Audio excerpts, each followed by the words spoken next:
On behalf of ASI Telangana, I thank Professor Arvind Krishnamurthy for accepting our invitation, and I request Deepti to start her presentation. Good evening, sir. Myself, Dr. Deepti. This is middle-aged female of 49-year-old, resident of Hyderabad, Hindu by religion and homemaker by occupation. Came to hospital with complaining of right breast lump for the past 2 months. Next slide. Slide. Came to hospital with the right breast lump for the past 2 months, sir.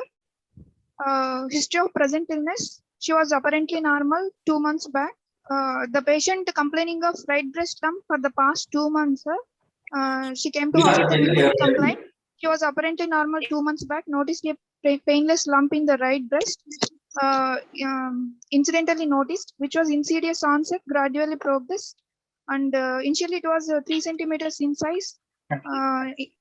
Progressed to present size of 5 centimeters, which was not associated with pain, fever, nipple discharge, no ulceration of the skin over the lump, and there is no history of other swellings in the armpit or opposite breast, and there is no history of low back pain, bony pain in the extremities, chest pain, cough, shortness of breath, and jaundice headaches. And recent past history. She is a non-hypertensive and hypothyroid patient. For the past 4 years, she is on regular medication and they are under control. No history of previous breast diseases or breast biopsies, and no history of diabetes, COPD, tuberculosis, and connective tissue disorders, radiation to chest in the childhood. And personal history, she is unmarried female, nulliparous.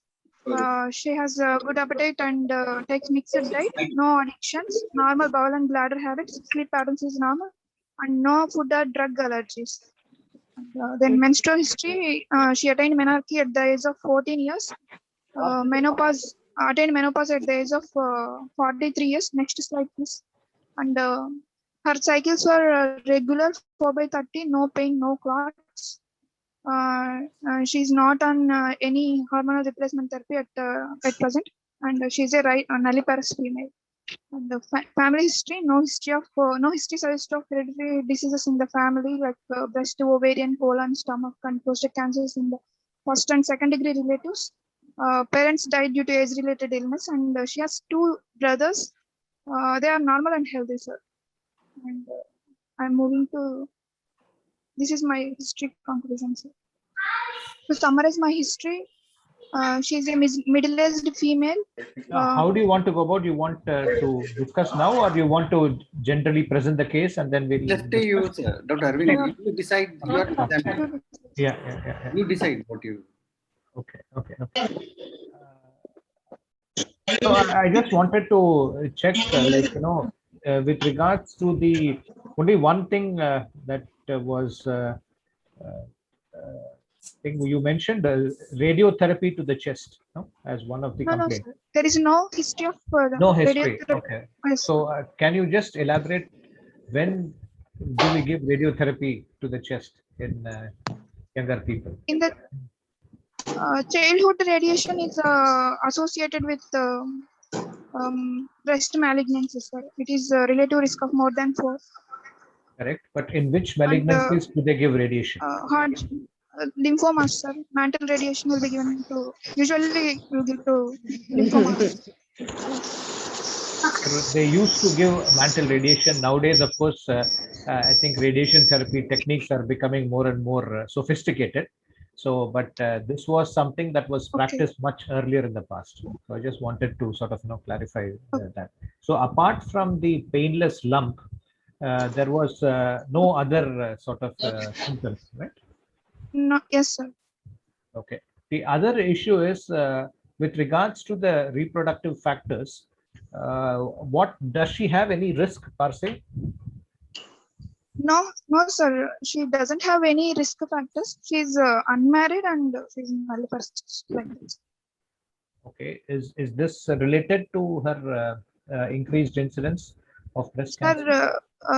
Nulliparity and other hormonal related issues like early menopause all are relative risk of less than 2, sir, but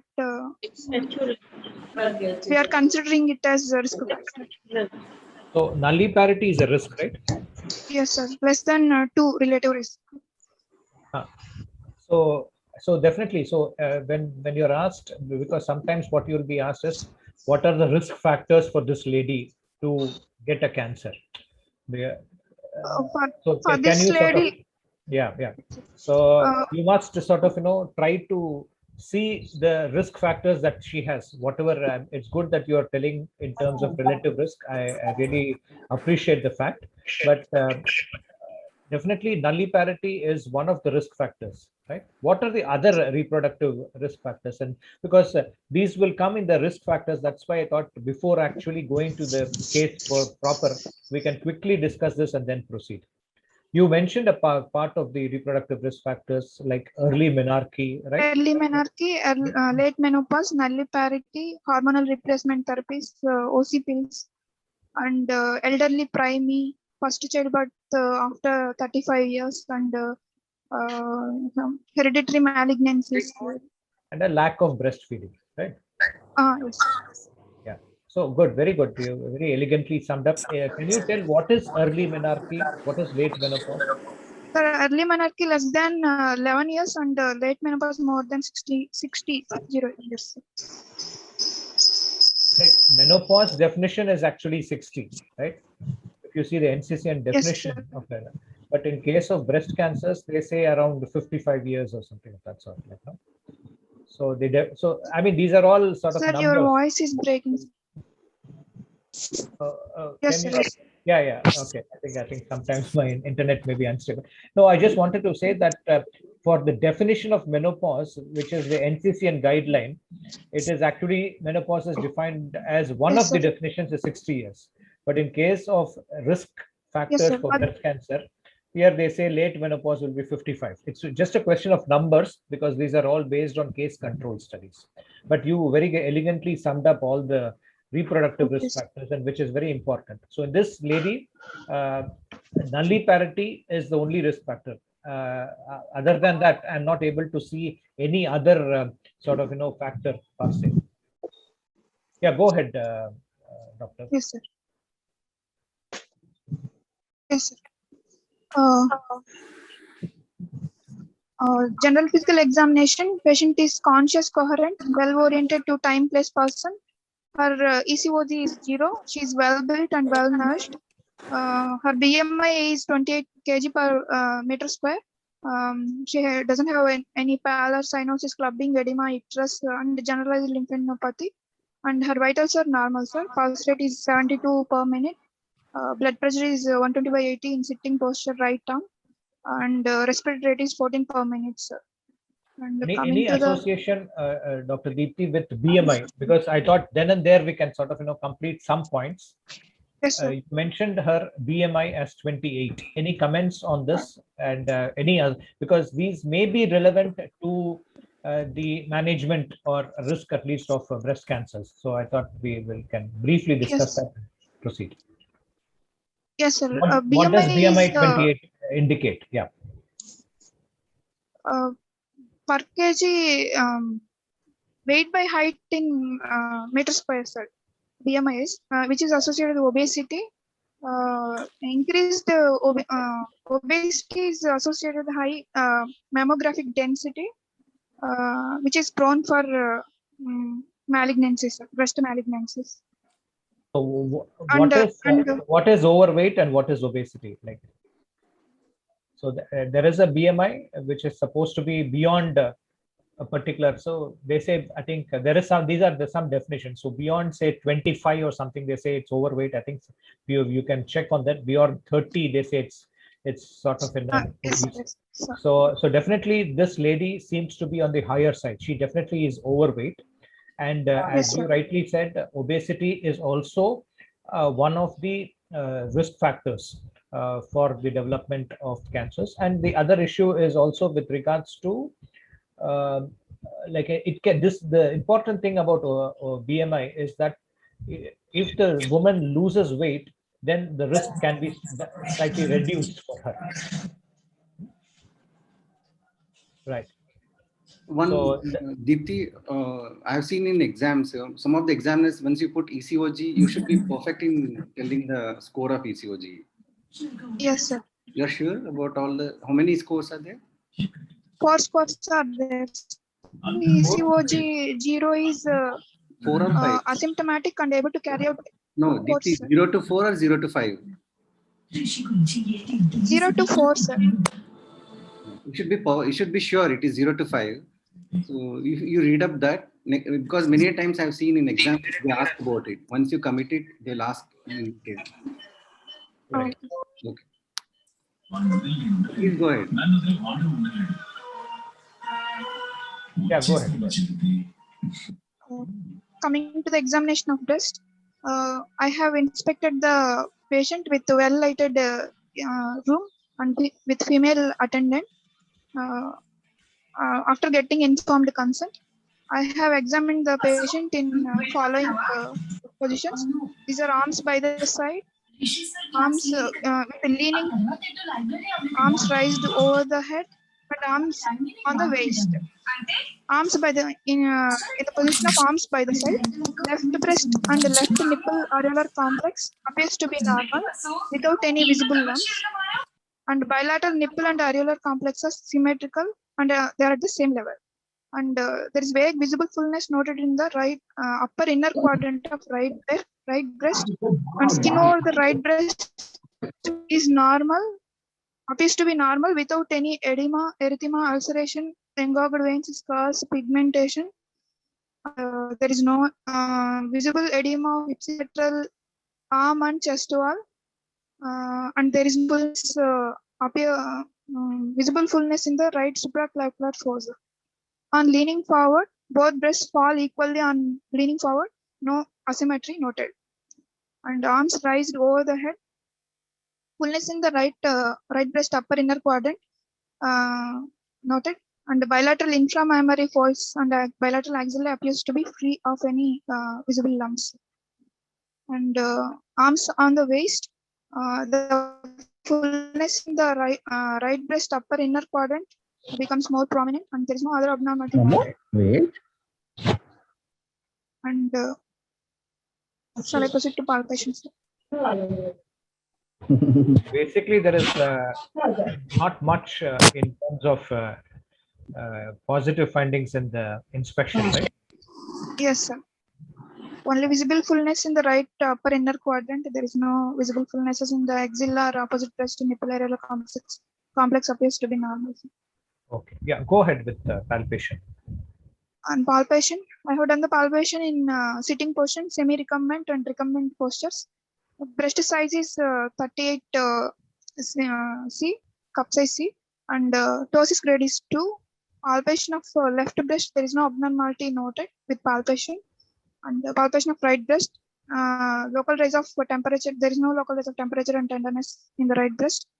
And there is nearly 5 into 4 centimeter size lump noted in the right breast upper inner quadrant, and its medial border is nearly 5 centimeters away from the sternal margin, and superior border is nearly 8 centimeters below the clavicle. Inferior border is 4 centimeters above the level of right nipple, and the lateral border is 10 centimeters away from the coracoid process. And the skin over the swelling is normal, and it's pinchable. A lump has irregular surface, well-defined borders, hard in consistency, and moving with the breast tissue, not fixed to skin or the muscle. There is no P2 orange appearance. I'm pressing the lumps. The palpation of right nipple areolar complex, no abnormality noted, no fissures, no crackings, no discharges, no erosions noted in the right NSS.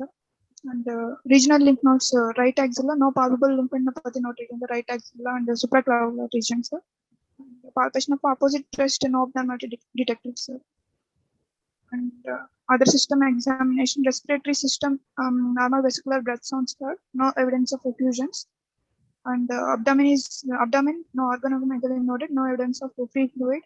And the CNS, CVS, normal, sir. This has Yeah, you completed. go ahead with a summary also, Dr. Yes. To summarize my exam history and examination, this is the middle-aged female of 49 years, postmenopausal lady presented with the painless right breast lump for the last 2 months, which has insidious onset, gradually progressing, nearly of 5 into 4 centimeters size, and 4 centimeters above the right nipple areolar complex, not fixed to skin or the muscle, no palpable lymph nodes in the axial and supraclavicular region, with opposite breast is normal.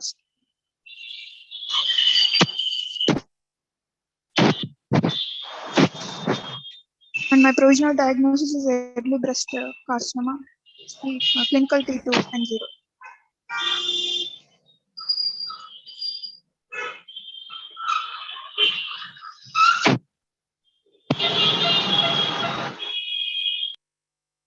Is there any other differential diagnosis you want to offer? Or? Sir, at present I can consider early breast cancer on this. Any other lumps like that can present in a breast? Yes, sir. In this case, she can get fibroadenosis, phyllodes, or granulomatous mastitis. We can consider, sir. Again, if it's a differential diagnosis, again the thing is that what can mimic at least breast carcinoma? Can you sort of know? Yes, sir. Mimicking benign conditions, sir. One is granulomatous mastitis that can occur in years, and fat necrosis, which is more common in old age. The mastitis and lump. Hematoma. Mastitis and lump. But The confined lump. it can happen, sir. But her, yes, sir. Mastitis can happen, sir. But her age is not fitting into that, sir. So sir is asking you, you are having a clear-cut lump there. Something correlates. No, sir. This is a vague lump. You are given good dimensions, no? Yes, sir. Can it be a phylloids tumor? Again, according to history, this has only short history, sir. Phyllodes usually have long history, and other features of phyllodes are lacking on examination, like bosselated surface, engorged veins. What is the consistency of this lump? This lump is hard, sir. Phyllodes usually form are variables. Quickly, any other malignancies you have seen coming in the breast? Any other than carcinomas? What can come theoretically?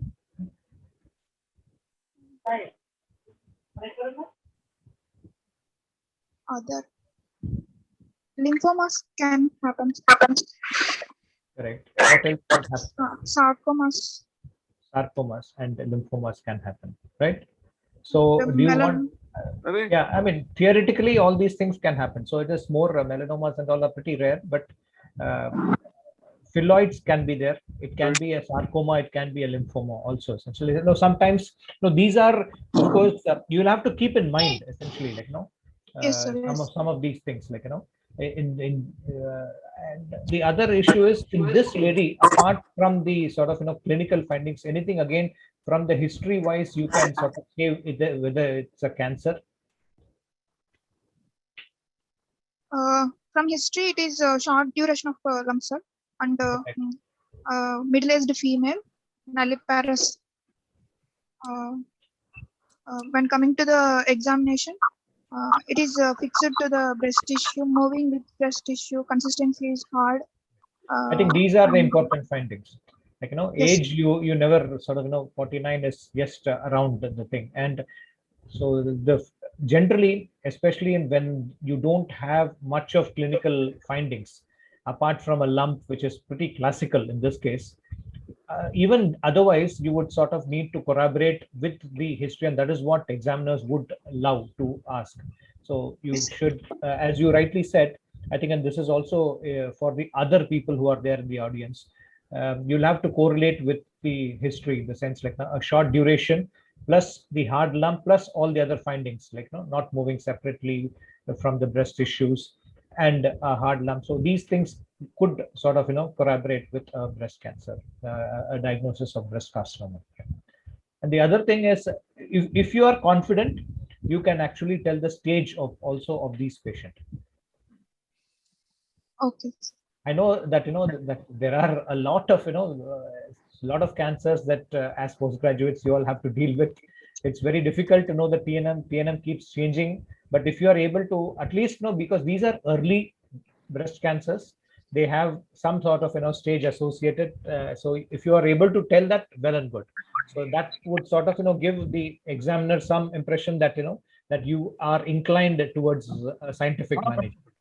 What will be a T2 and 0? And again, 5 centimeters is just on the borderline, essentially. So of hovering just around 5, around T2. So you can call it T2 and 0 M0. So what stage does it fit into? Stage 2, yes. Right. Okay, fine. Any other questions anybody wants to ask, or they can? I think they can put it in the chat box, right? So we can see that. Anyway, how do you go about evaluating it? Sir, I wanted to do bilateral digital mammogram with the core biopsy. Sir. Okay. This is the films of bilateral digital mammogram. This is a new caudal view, which is showing the heterogeneous. Go back to the mammogram films. Hello? Yeah. Hello? Yeah. Chopra? Can the call on? Yeah, go ahead, Deepti. Can you just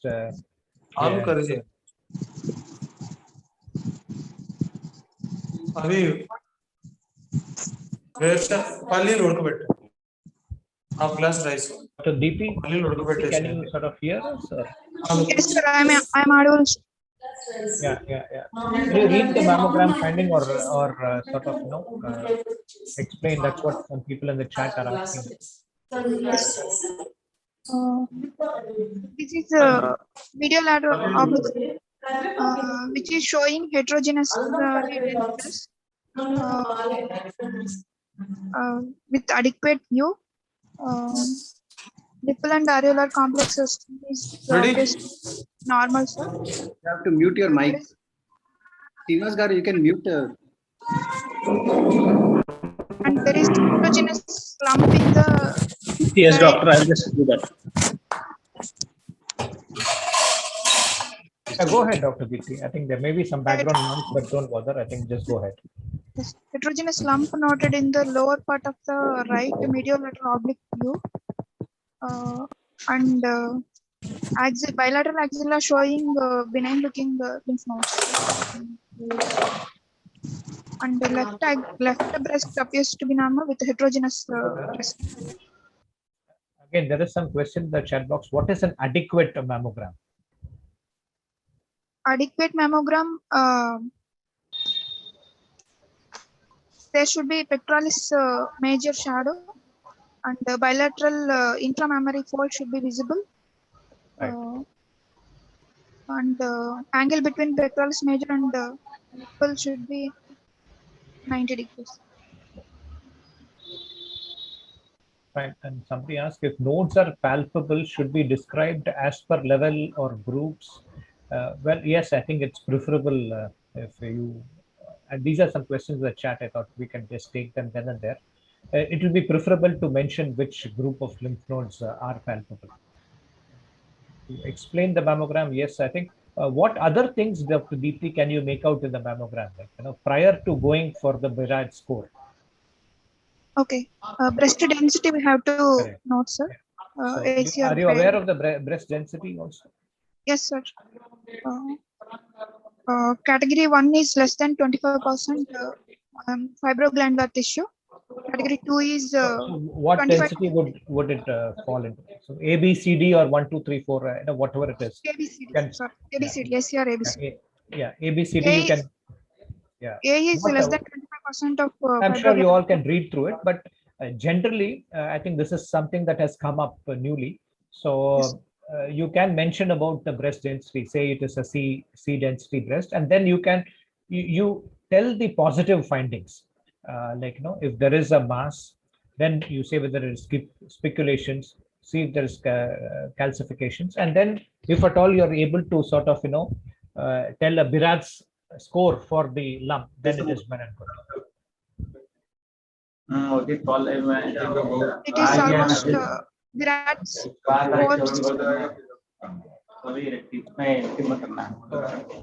Can I ask you a question?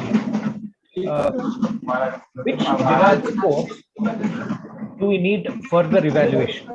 Sir, I am not audible. Yeah, You are not audible. I can't get you. I think there is some background noise. I think possibly that's why. But I'm just asking you, which Virat score requires further evaluation? 0, sir.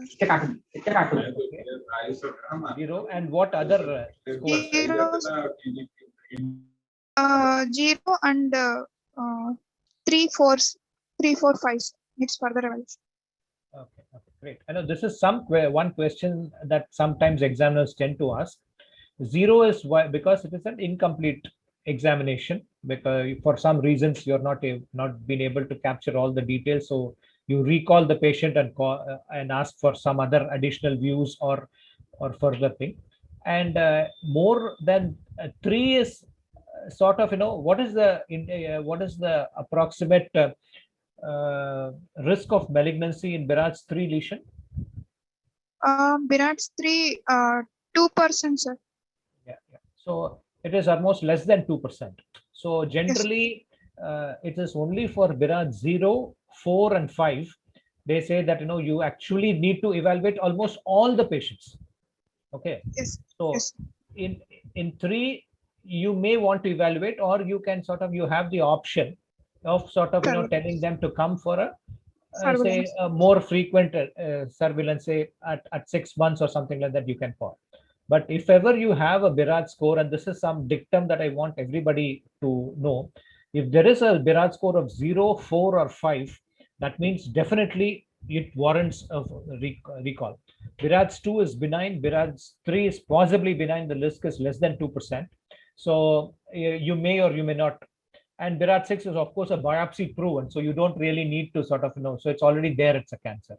So I'm sure that you need to tell, whenever you're asked for mammogram, you need to tell these points: breast density, the Birats, and then you can take it further.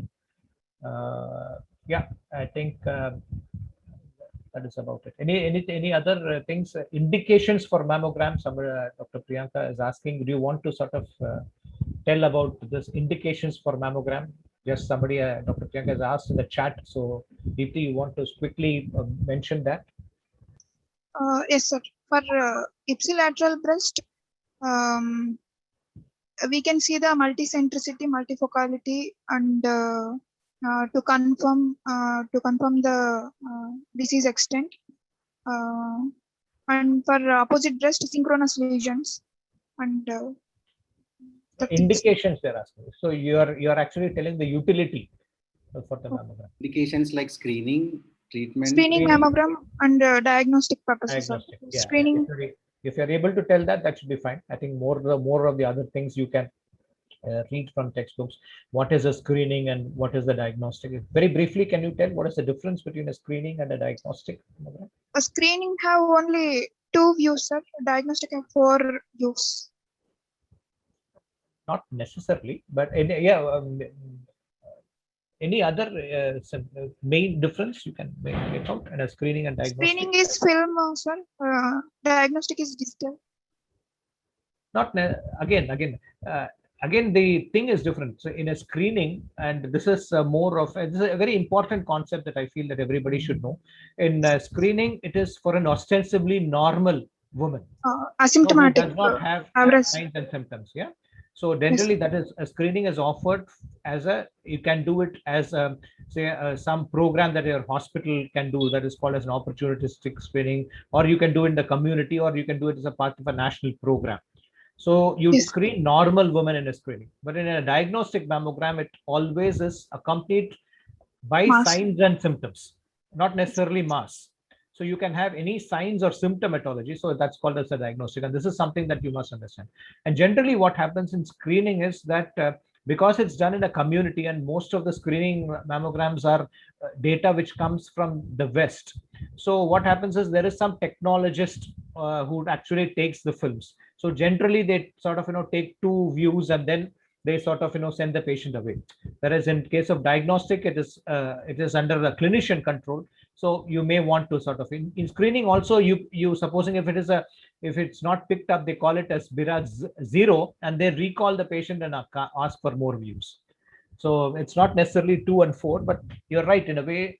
The more common views are the MLO and the CC views in a screening. So this is some basic thing, and that possibly answers the question of indications for mammogram. And you can proceed. You can tell us the report was also there. You can read through the report, Dr. Deepti. Yeah. Yes, sir. The impression suggests of highly suspicious appearing density right breast lesion of BIRADS 4C suggested high resolution ultrasound correlation. Okay. And have you seen a mammogram being done, Dr. Deepti? Yes, sir. I have seen. Okay. Okay. So you know how exactly. Yes. Are you aware of how much compression that you need to give? Because sometimes, some examiners may tend to ask because to know whether you have gone to how much your interaction is there with your radiologist, whether you've gone to a radiology suite to see where a mammogram is being done. Sometimes, some of the examiners may ask some questions. So that is why I'm just trying to ask you, how much compression would they normally apply? I'm not. I have seen, but compression I don't. So because what happens is you'll have to say whenever a woman comes to you, you'll also tell because some especially in the screening setting, what happens is some women are slightly anxious to undergo mammogram, considering that it is painful. So what would you tell the woman, how? So there are some ways in which you can sort of counsel women, and this is essentially true if women are slightly apprehensive about screening. So there are some techniques that you can tell a woman when to do and all this stuff.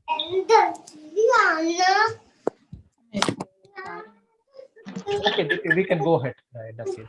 What else would you want to do now? Oh, you have done a tomosynthesis also? Hello? Yeah, Dr. Deepti. I think background noise was there. You have done a tomosynthesis also, this? Yes, sir. Along with this, tomosynthesis has done, sir. So, is there any difference between a conventional mammogram and a tomosynthesis? Yes, sir. There is. Tomosynthesis takes the serial views, sir, serial images, and they will reconstruct in. So, what is the basic? Yeah, correct. What is 3-dimensional? Correct. So, the conventional mammogram is 2-dimensional. Okay. The tomosynthesis would have a 3-dimensional view for the film. And do you have any evidence to say one is better than the other, or? No, sir. There is no evidence. Only. You are telling there is no evidence.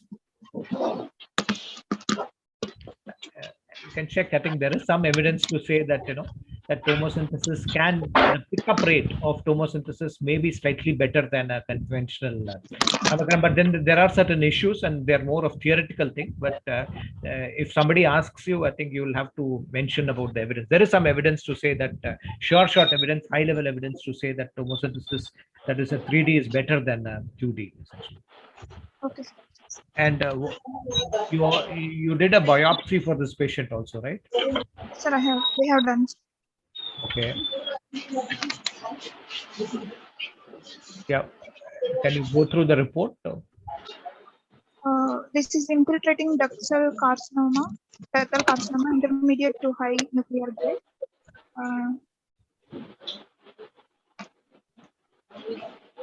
With IHC suggest of ERPR positives.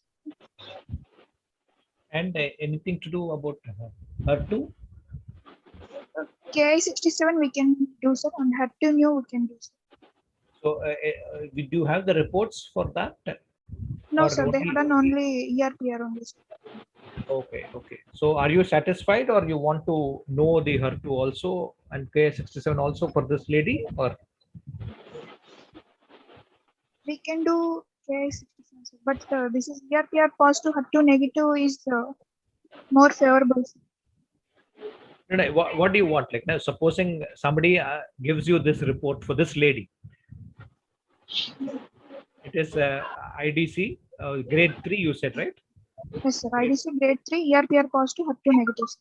HER2 negative for her? Yes, sir. HER2 negative, sir. Okay, okay. But you told her to not done. That is why I was sort of, No, sir. HER2 negative. Sir. Two is HER2 negative. down. Yeah, yeah, yeah. So do you want to know Ki-67 also? Ki-67 is more useful for triple negative breast cancers. Why? Why do you say so? Ki-67 indicates more response to neoadjuvant treatment. That is irrespective of the Ki-67, your thing won't change, right?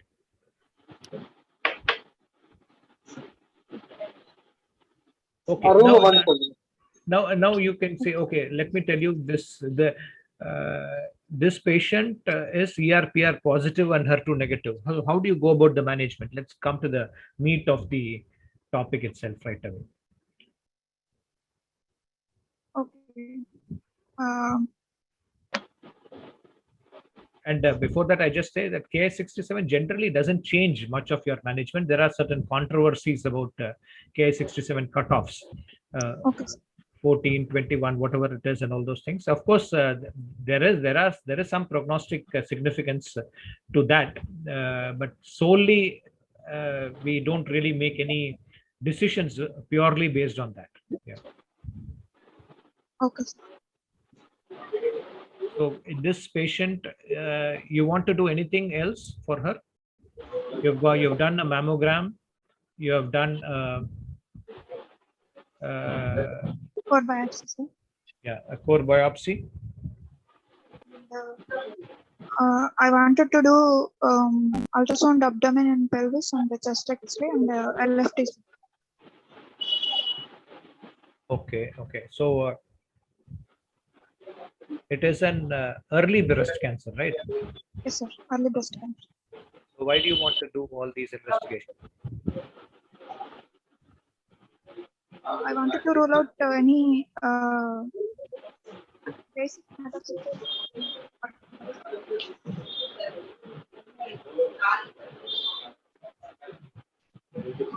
No, yeah. No, what is the sort of what to say the likelihood of picking up metastasis in early breast cancers? Very low, sir. So why do you want to do like?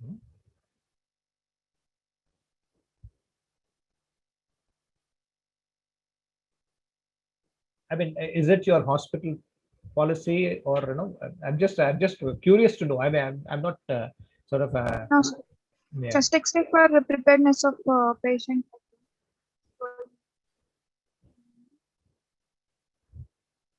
Okay. So do you If want there is to any do LFT abnormality, we are doing ultrasound abdomen. Okay, okay. So no, what does the guideline say? Like, let me come to that. Like now, because there may be a slight difference between the guideline recommendation and what we may do in practice. So that is something that you must sort of understand. So what does the guideline say for early breast cancer metastatic workup? What do you do? Only bilateral mammogram and core biopsy, sir. Yeah. And Yeah, if sir there was is any asking something. symptoms suggestive of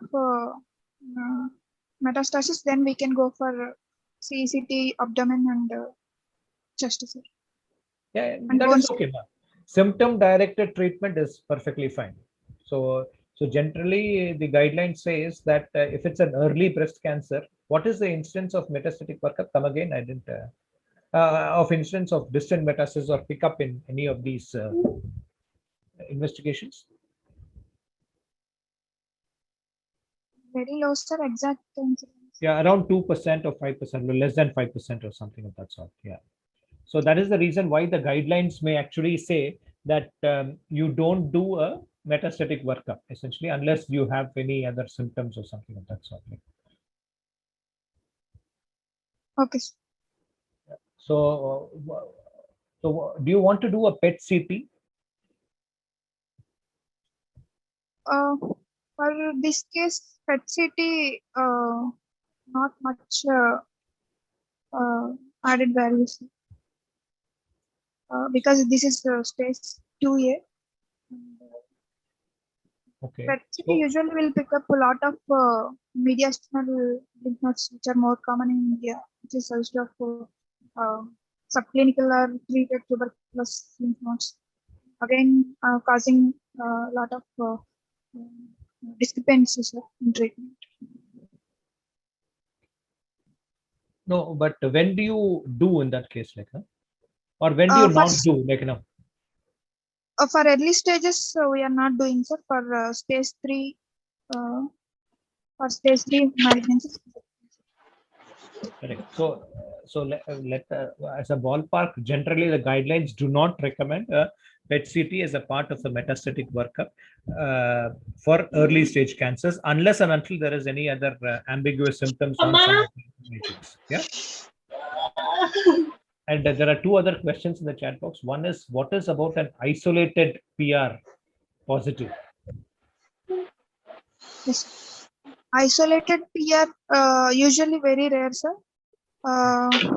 We have to do PR status also for HSCC staging, and it usually behaves like triple negative breast cancer, sir. Again, we are adding hormonal treatment even for isolated PR status. So what is the cutoff percentage? What's it? I can't get you. What is the cutoff percentage for say positivity of either ER or PR? More than 10% is strongly positive, sir. 1 to 10% is equivocal, and less than 1% is negative. So, okay, so anyway, yeah, you're correct. Yeah, anything more than a percentage, they take it as sort of positive. But of course, it's an evolving thing. So you would actually treat anything, even that as, and you're exactly right in what you said. And some question about androgen receptor and triple negative. Yes, you want sir. to take it now or later? I'll tell you. Okay. Triple negative is ER/PR and HER2 negative, and the high Ki-67 index with high grade and mutations are there. Again, triple negative have 5 types. One of the triple negative is androgen receptor type, luminal androgen receptor type. Right. Fine, that's all theoretical. Let us come to this case in question. Yeah, it may have some implications in triple negative. So in this patient, it is ER/PR positive, HER2 negative, and how do you want to go about, like, say for because of your hospital protocol, you did an ultrasound abdomen, everything is fine, chest X-ray is all fine. Okay, sir. As we have counseled the patient, we have given the options of total mastectomy and wide local excision. Because patient opted for wide local excision, we have explained all about pitfalls of wide local excision also, sir, and need of further total mastectomy or further treatment of adjuvant treatments like hormonal chemotherapy, radiation also. She was accepted. So Dr. Deepti, any other investigation you want to do prior to this? Prior to embarking on this?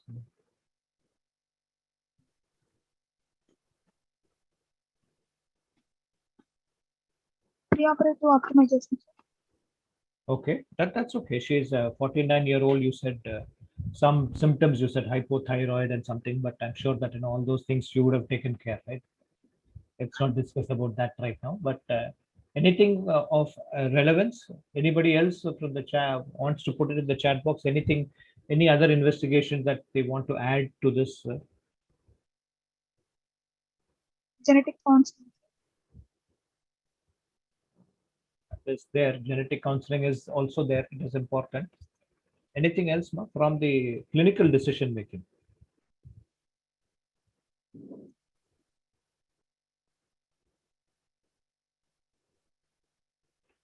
Axillary station with Yeah. ultrasound. You did not tell me, no? Yes, sir. We have done axillary staging. Those appears benign looking, sir. Okay. Because we are planning SLNB as a part of treatment. Okay. So you have We have done your included in the treatment. okay. You have done an axillary ultrasound specifically, and you did not find any nodes there. No, sir. No suspicious nodes, sir. All are benign looking. Okay. Fine. Okay, that is what I just wanted for you to sort of re-emphasize in a way prior to going for the treatment. Yeah, go ahead. As the patient is opting for breast conserving therapy, and the patient's ptosis grade is 2 and ACR grade is C. We have planned wide local excision with level 1 onchoplasty with SLNB 3 years. Before you take up for BCS, what do you explain the patient? What are the points you explain? And how do you grade ptosis? According to Raynaud's staging, Raynaud's classification, stage 0 is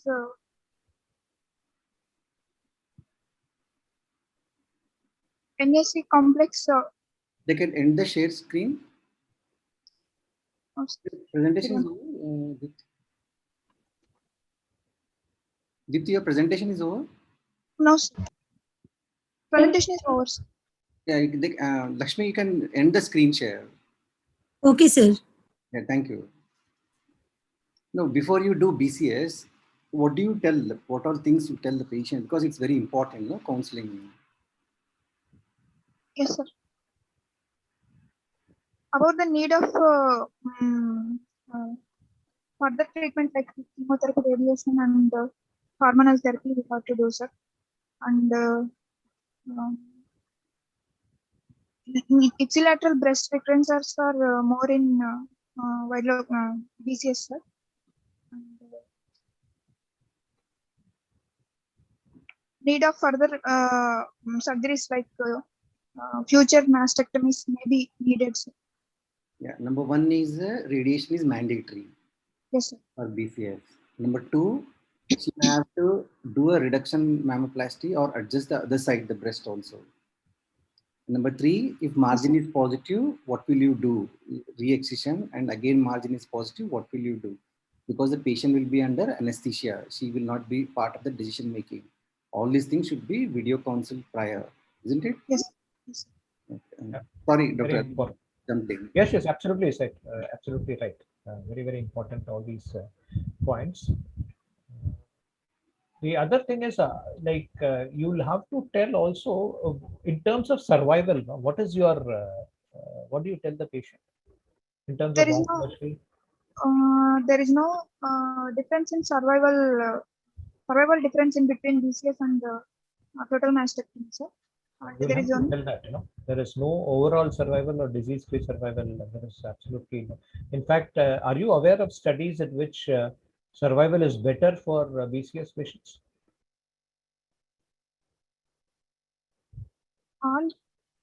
Most of the studies like Fisher's study and the Milan study and the NCBBP BP18 all are showing ipsilateral breast tumor recurrences are more in BCS.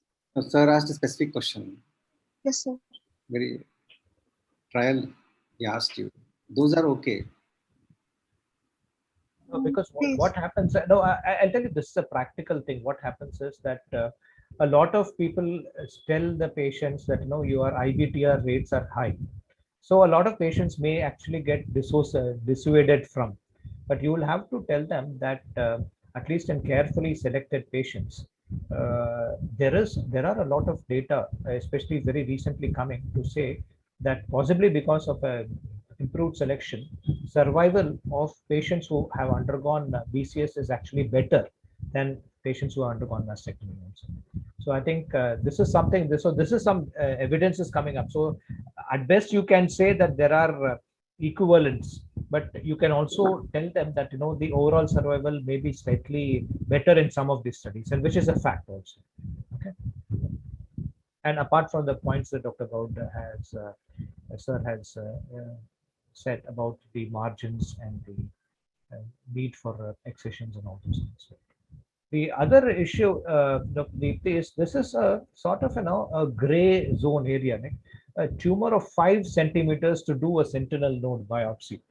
So are you concerned about this? Like, some of the examiners may, I don't sort of, wish to sort of, tell that you're wrong or something like that. But what is your take on this? Like, Yes, sir. Again, say tumor what size what if the size is about 5.1 centimeters and it falls under a T3?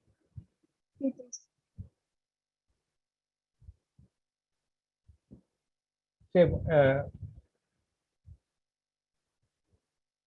is relative contraindications. No, I just want to know your philosophy now, because some of the older examiners, and no, I'm not taking names and all those things, they may have some concerns. So agree, if your tumor size is much smaller, say around 2 or 3 centimeters and all those things, that is hardly much if it falls. But it is hovering around a T3 tumor and at a 5 centimeters tumor. So there may be some concerns, and how do you sort of address those concerns, and what is your philosophy? I just want you to know there is nothing right or nothing wrong in this, but I just wanted to understand your philosophy, because if it is tomorrow, if say an ultrasound report says it's a 5.1 centimeters, how do you go about that? Still, do you want to do a sentinel node biopsy for this patient? No, sir. Patient's breast size is in relation to tumor is much larger. Right. And patient is wishing to conserve her breast.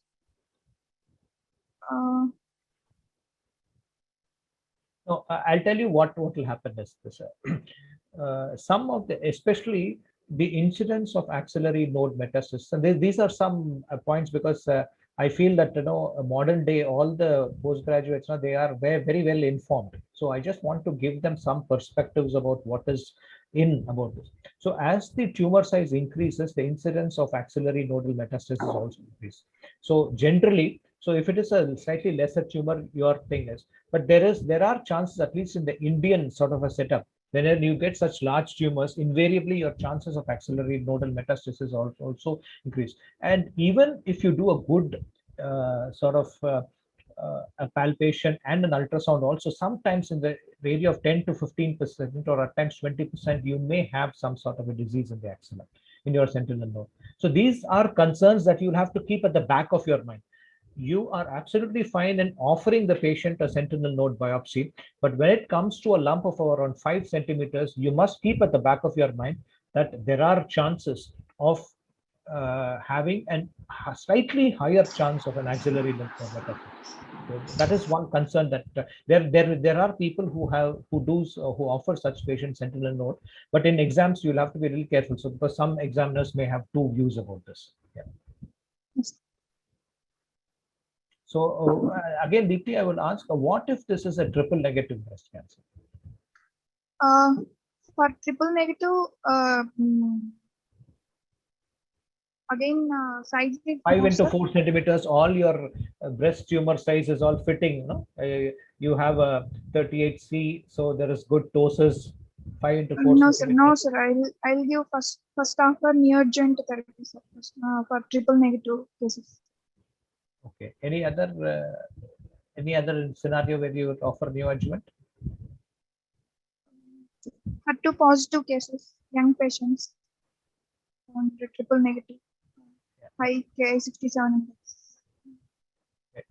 Okay, great. I think it's important that you have that consideration because because of the size, purely all these things is because of the size criteria apart from the luminal classification. In cases of triple negative, in case of HER2 enriched, you may think of a neoadjuvant, but in this case, with a moderate sort of with a grade 2 ptosis and a good breast to tumor ratio, you are well within reasonable to offer upfront surgery and for this particular patient.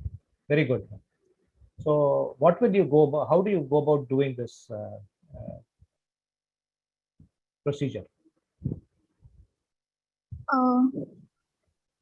First, we'll consult the patient regarding the margin status and introp need of re-excision or introp need of total mastectomy.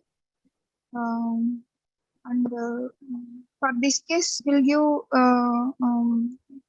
incision directive over the lump, sir. After No, Deepti, mastectomy, she wants BCS, and this is an overtly palpable case, breast, and you have all investigations to find out. You can't convert a patient of BCS into total mastectomy on table. You have methods to find out whether you'll be able to do BCS or not, and what type of oncoplasty surgery you will do. So on table, a patient desiring for BCS under anesthesia, you cannot convert it into a mastectomy.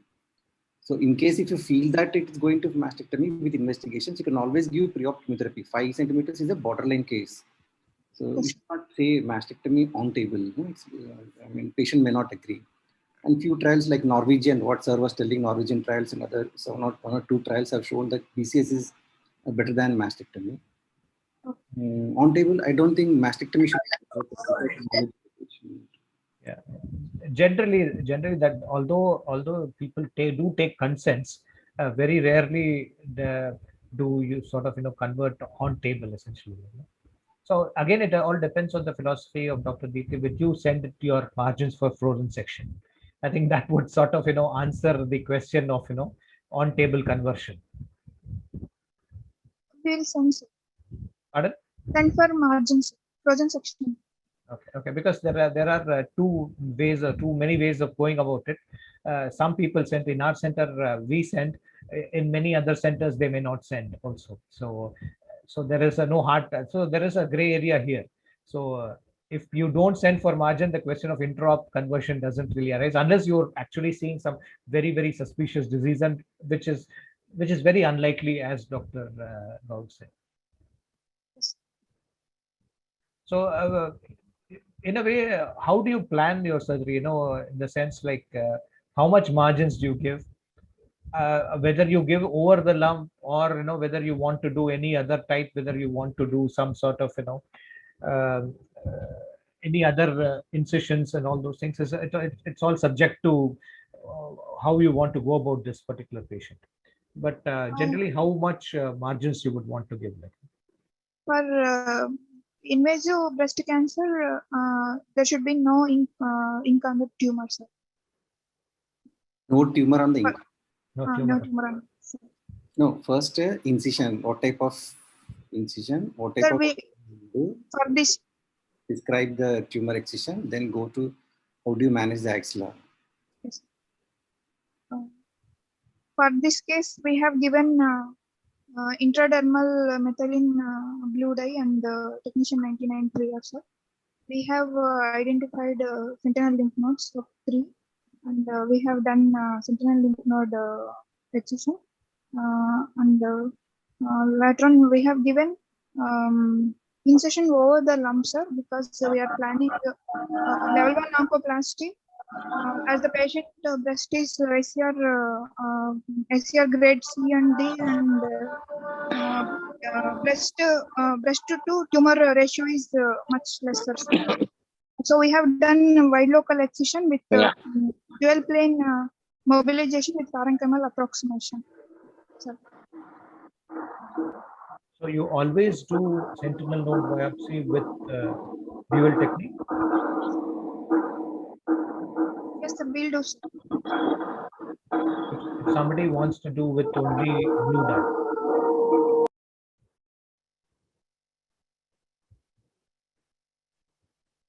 Only with technetium 99 we can do, sir, but only with the methylene blue is somewhat less reliable according to studies. there are certain people who use only isosulfan blue. I think methylene blue is the desi jugaad that we actually do. Like, no, if you see the recommendation, it is to use isosulfan blue and and combine it with sort of radionucleotide colloid. And what is the radionucleotide colloid that you use? Technetium 99 sulfur colloids. Is there something called nanocolloid? Don't. There are two things in this. One is called sulfur colloid and nanocolloid. You can just check with your nuclear medicine people. I think both of them should be reasonable and can be used. And you're right in the sense, like, at least just to clear the air, dual technique is something preferable, but there are people who do it with the blue dye alone as well. So, and their rates have been quite equivalent in the sense, like, what is the identification rates of sentinel node, at least in the major publications that you're aware of? What is the benchmark, at least? False negative rate with the dual technique is less than 5% with the dual technique. And identification rate? Nearly 90 to 95%. Upward. In fact, the identification rate is 96 to 98%, around that. False negative rate, I think, if you're a good center, less than 5%, or anything about less than 10% or something. That's what I was. So, what do you do for with the node? So, when do you inject the radionucleotide? 4 hours prior to the surgical incision, sir. And blue dye 5 to 10 minutes before. Where do you do it? Intradermal, periareolar, sir, better. Which do you prefer? We prefer periareolar, sir. Okay. Any difference in if you do it peritumoral? We can do peritumoral, intradermal, or periareolar? I heard no difference. You heard it correct. There is absolutely no difference. But the only time when you should not do peritumoral is when, or preferable not to do peritumoral in?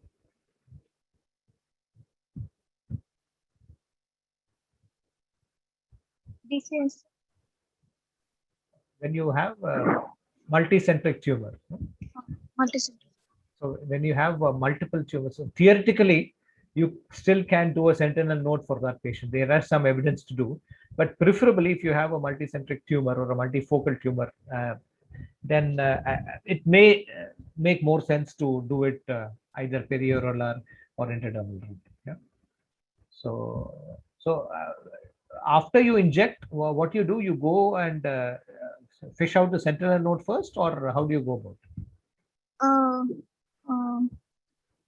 We'll search with the gamma camera, sir. Where the maximum counts we are able to obtain, we'll give incision and we will remove the highest count nodes, blue dye nodes, hard nodes, and suspicious nodes.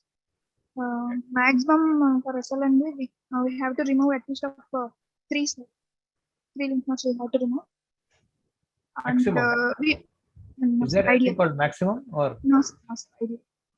Ideally, we have to do 3 lymph node removal. Where does this 3 number come from? According to. Now, if you are, theoretically, I'll tell you, if you are able to get only 1 node. So I'm telling you a scenario. You are having only 1 hot or blue node. What do you do then? or 2 hot nodes? 2 is okay.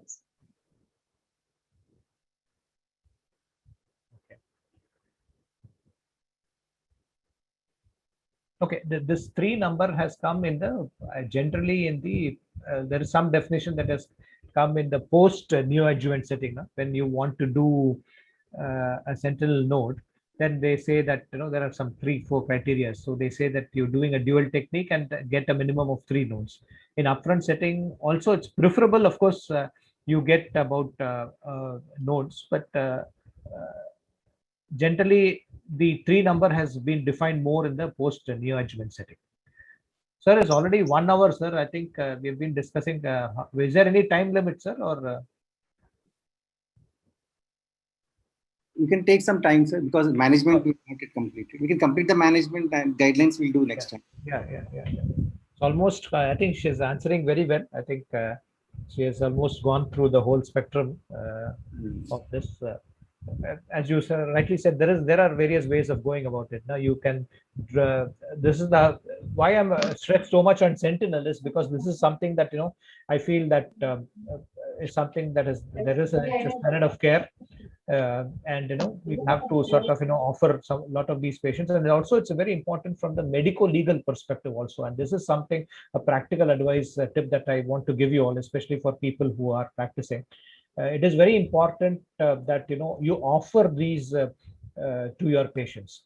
You should offer them like breast conservation and mastectomy, and you should also offer sentinel node biopsy for some of these patients who are, or all the patients at least. And the failure to offer can be pursued as some sort of a negligent in the care. So it's not just from good clinical practice perspective, but also in the perspective of the medico-legal background, that you need to sort of offer, especially women with early breast cancer, both conservation with sentinel. So that's very, very important from that perspective. So, any other? I mean, I can keep going on about the adjuvant treatments and all those things. And very quickly, maybe Dr. Deepti, you can tell the adjuvant treatment, and then we can open it up to anybody who wants to ask any questions. But otherwise, we will keep going on and on with this. What did you do about this patient? Do you have the histopathology for the? No, sir. She is in still post-ops. We don't have a proper final histopathology. But according to pre-surgery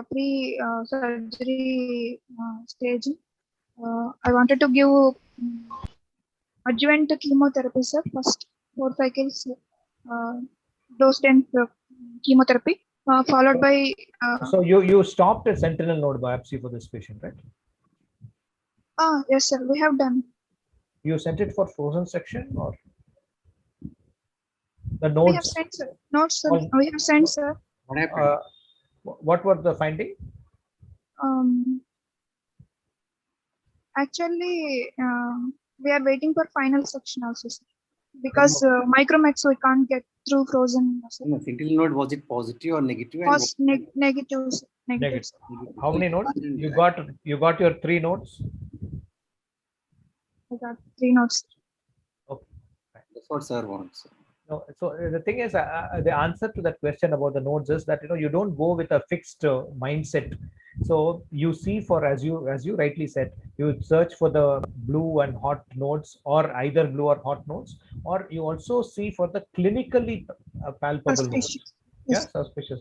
If you have that, then you tend to send those nodes also, essentially. So when you have 1 node or something of that sort, don't sort of be content with that. As you said, that there could be something more in it. So you try to sort of search if you have really sort of left behind any other clinical nodes, and then that is some way in which you send them as non-sentinel nodes. But this is something that you tend to do also. So by offerings or doing the practice of sentinel node, it doesn't mean that you should do only sentinel. If there are clinically suspicious palpable nodes, which you are saying which are not sentinel, also you should pick them up and send them for your frozen section also. So that is the clinical practice. Anyway, you go ahead with the adjuvant treatment. Dose dense 4 cycles AC followed by paclitaxel, followed by radiation along with endocrine treatments. As she is postmenopausal, I wanted to give aromatase inhibitors. Supposing she does not want chemotherapy, Yes, sir. she does not want Chemotherapy. chemotherapy. Can you give a treatment for her? According to histopathology, we have to give Breast pathology. Why? her size is more than nearly around 5 centimeters, sir. For Okay. any BCS case, more than 2 centimeters, we have to give. Sure. Are you More sure? than- Any other option is there for these patients?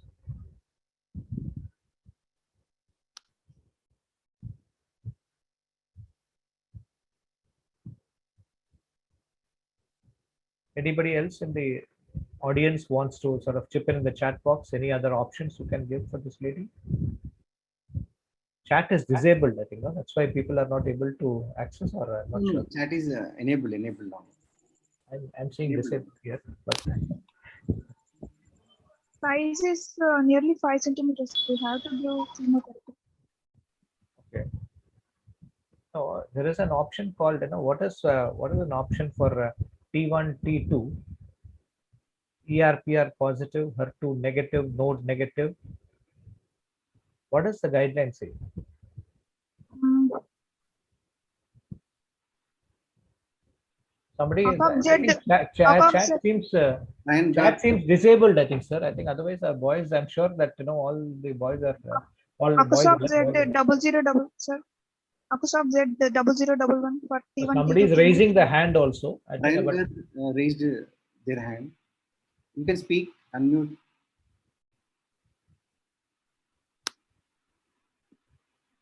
Hello, am I audible, sir? Yeah, please. yeah.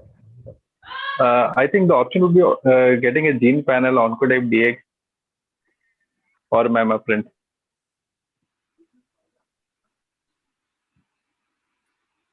Deepti, what is your thought? Dr. Prayan says this. Yes, sir. He said correctly. For T1, T2 tumors, N0 or limited N 1 to 3 lymph nodes, we can offer. But in your Oncotype- case, yeah, you only said, Oncotype. so why are you now, when it came for conservation, you said 5 is not much of a size, but when it now coming to chemotherapy, you are seeming to be more aggressive. No? So anyway, keep your mind open. There is an option nowadays of this. I'm sure, but the issues are that there may be a lot of logistic issues in the sense cost. But again, it's very important from the again, it's not just from the guideline perspective, also from the medical legal perspective, that you should talk to your patient, because as surgeons, although this may not be purely, so you can say that I will send it to my medical oncologist to consider therapy and all, but I don't think that in a solid tumor, I feel that a surgeon should take the lead and sort of do all the discussion of the adjuvant options also for this patient. This is what I have been trained. This is what I strongly believe, and this is where I feel that the surgeons should sort of not lose their leadership position when it comes to sort of managing solid tumors, at least. Of course, the tumors are all multidisciplinary, but then you will have to take the lead and telling these patients that there is now an option called as a multi-gene panel testing. There are about 4 or 5 of them, and that, I think that itself is a huge topic in itself.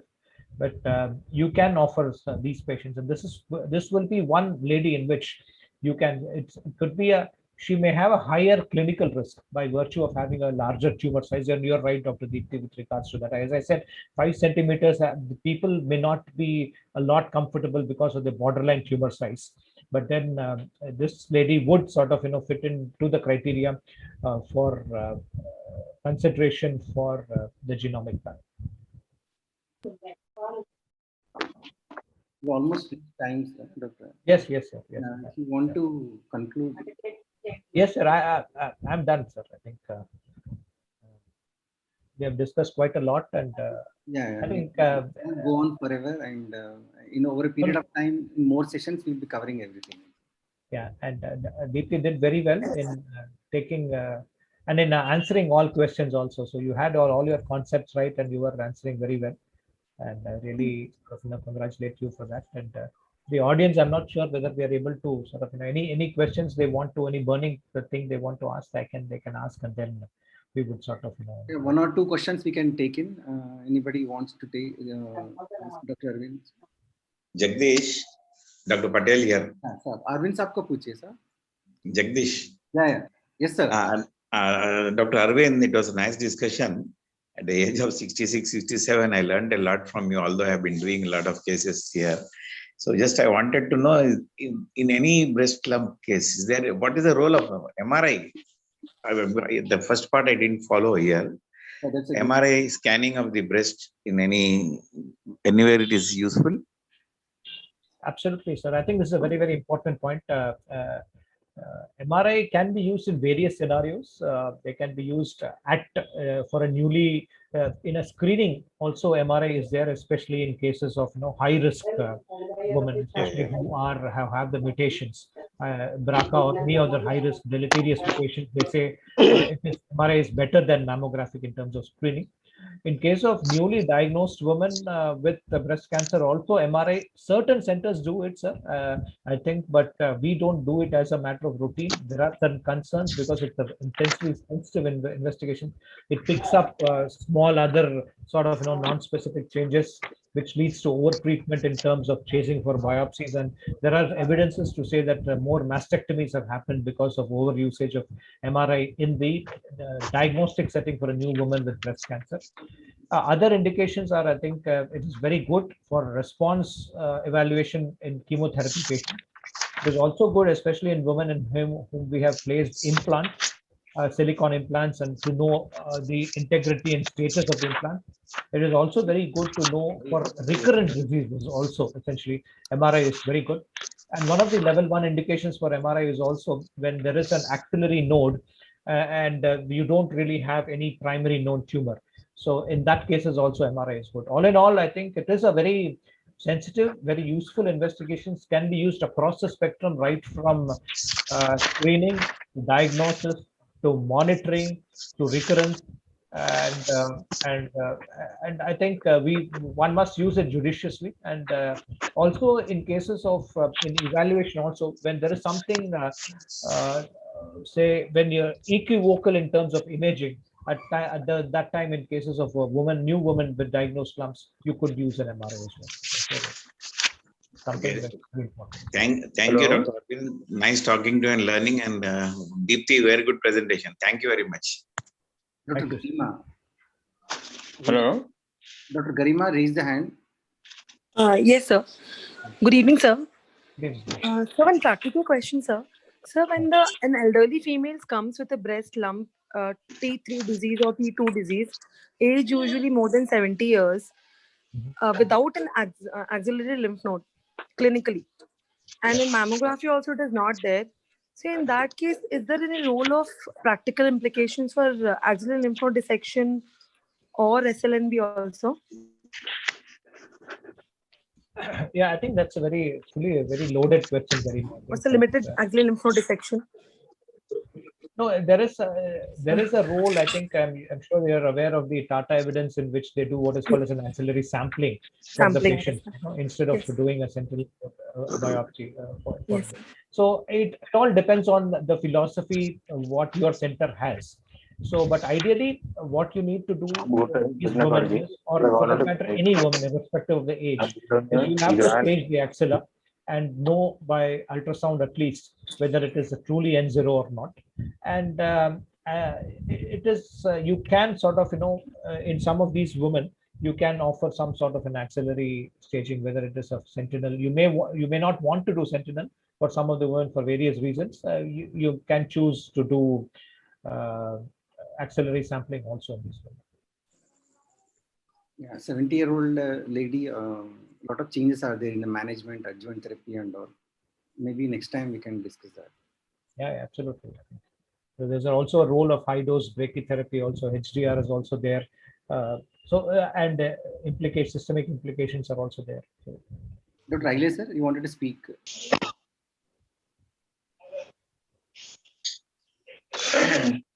Congratulations. The Deepthi has presented very well. All the PG also utilized the program nicely. Professor Arvind Krishnamurthy sir explained very point to point in the examination point of view, as far as the practical point of view also.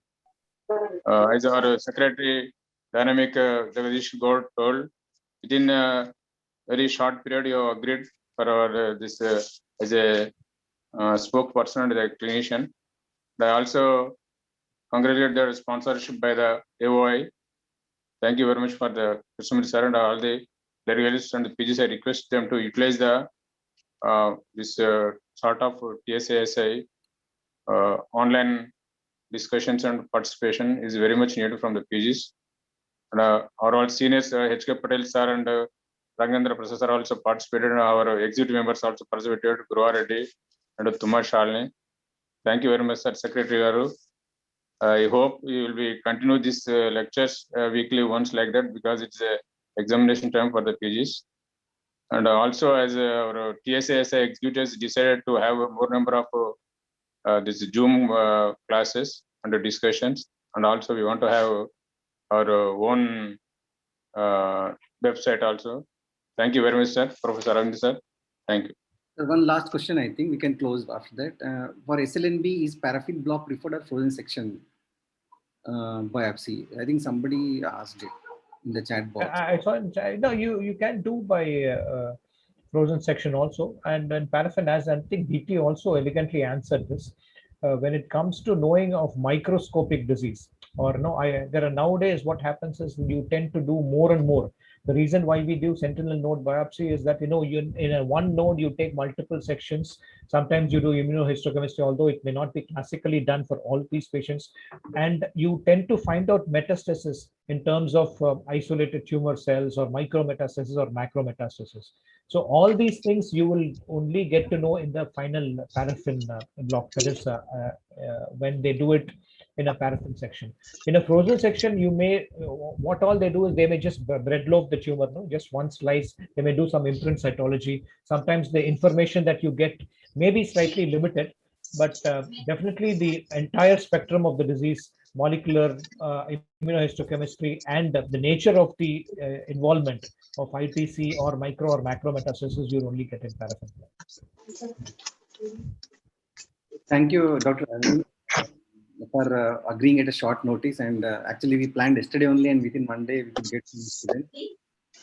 Hope to continue it. And we thank Dr. Mohandas Shedi Parangi, Dr. Raghavendra Prasad Senior sir, and Patel sir, and so many others who have attended. Dr. Raghavendra sir, anything comment you would like? No, thank you very much. A fantastic session, and Deepti also did well. Dr. Arvind was fantastic. Very pleasant examiner. Very pleasant. Yes, actually, a lot of very nice. Very nice. Thank you, Dr. Arvind. Thank you all students for joining us. Thank you for the opportunity, sir. Thank you. Really enjoyed. Thank you, sir.